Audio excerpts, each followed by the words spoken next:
Hello, viewers of Afrique Media. Welcome to Lome. We're here at the heart of the second edition of the Lome Peace and Security Forum taking place here in Togo's capital, Lome. On this very important event, we have the opportunity to be here with the Secretary of the African Continental Free Trade Area, His Excellency Juan Kelemane. It's a pleasure having you on Afrique Media, sir. Thank you very much. Thank you for the invitation. Sure, you're on Afrique Media, and this interview is going to be done by myself, Bidbeng Louis, and Guy Fondop.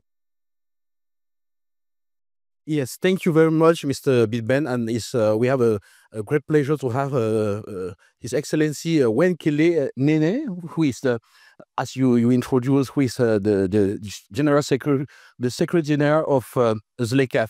And I know that you were with the President of Council, President Ford Yasimbe, and when he was speaking today, he said that peace is about economy.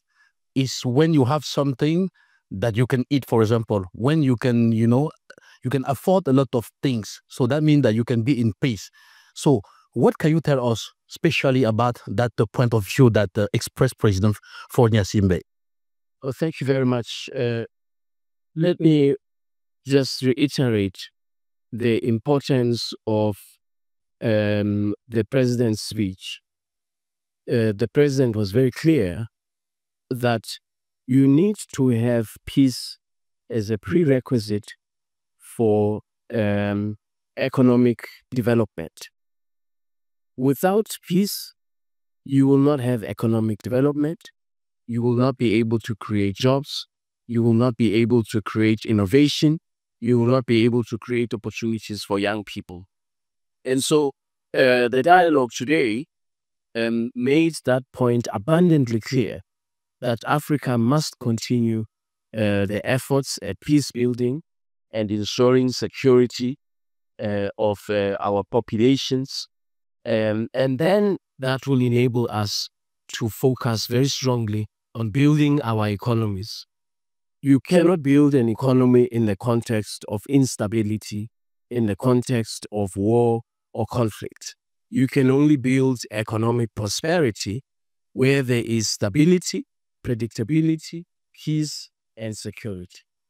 So it's important, for you to understand very well. We can say that if you are in peace, you can build economy. And if you are in peace and don't build strong economy, you will not. It can be possible for you to don't be in peace in the future. So in that area, so how to conciliate the two approach? Well, if you look at the history of the European Union, for example, the Second World War ended in 1945. The European Union has not seen conflict since then. If you put aside the Russia-Ukraine conflict, certainly Western Europe has not seen conflict since the end of the Second World War. Why? Because Western Europe is very, very integrated in terms of its economy. It is very, very integrated in terms of movement of persons. The infrastructure is interconnected. And so clearly the conditions for a peaceful coexistence are there. That is the result of an economy that functions and produces results for all. Of course, we have regions here in Africa where there are similar success stories where we see economic integration, which has resulted in low conflict, which has resulted in stability and peace in a particular region. So I think the two examples of Europe and some parts of, let's say, Southern Africa, for example, these are important examples that underscore the point that you have to have peace for you to prosper economically. Now, we have to be cautious because there are those who profit from conflict and there are those who profit from insecurity, from war, and whether they are profiting from a regional or national point of view, but certainly there are people and entities and actors that are drivers of conflict. And as they drive conflict, they themselves derive profits, which is the point that President Obasanjo made in the morning. And that certainly is not in anybody's interests in Africa, except, of course, the drivers of that conflict. And so I think the dialogue today is very, very educational to all of us about the steps that we have to take to ensure that we have durable peace in Africa that will create economic opportunities. Mr. Beth? Yeah, thank you very much, Your Excellency. We'll look at the African Continental Free Trade Area and the impact or the negative impact of insecurity, just like you've highlighted. We would like to know what has been the performance rate of the African Continental Free Trade Area, considering the fact that we still have such conflicts which are hindrance to the progress of this free trade area. There are countries that are suspended from the African Union, for example, Niger, Burkina Faso, Mali. These are countries that were founding members of the CAF. They were there from the very beginning. And they negotiated with us. They made commitments with us. It is unfortunate that they are suspended from the African Union, which means that they are not part of the CAF anymore. That is in a political and a legal sense. There's also another dimension to this, and that is the economic dimension. Because of the sanctions and because of the exclusion of these countries, or rather the suspension, I should say, to be precise, the suspension of these countries from the African Union as per the rules, that's what the rules require. These countries will now no longer be able to enjoy the benefits of an expanded market through Geneva because they are out of it as a result of the expansion. That has a materially adverse impact on smallholder farmers who are exporting, let's say, from Niger to another part of the continent. It has an impact on the interconnectedness of businesses. It has an impact on the ability to transact with a foreign business. These are the implications, and these are real economic impacts that are a result of being outside of the ZLECAF market.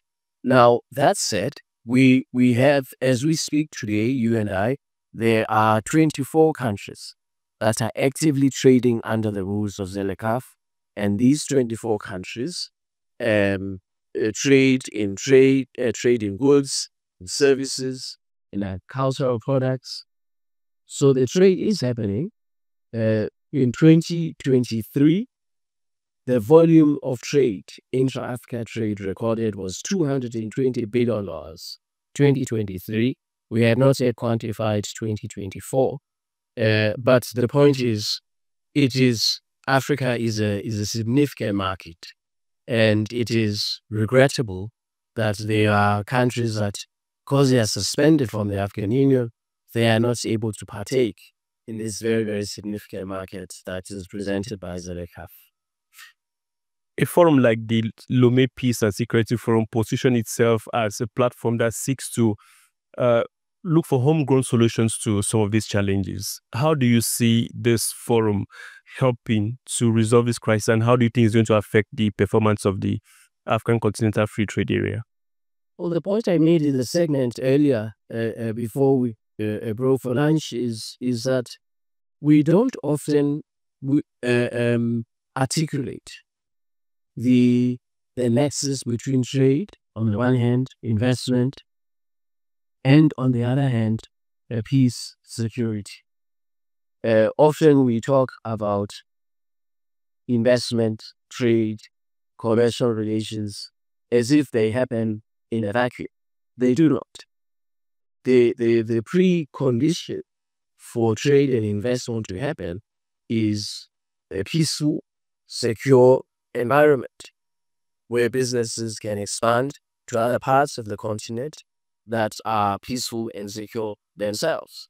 And so my wish is that we can have more of forums like this, where we really focus on this this nexus between trade and peace.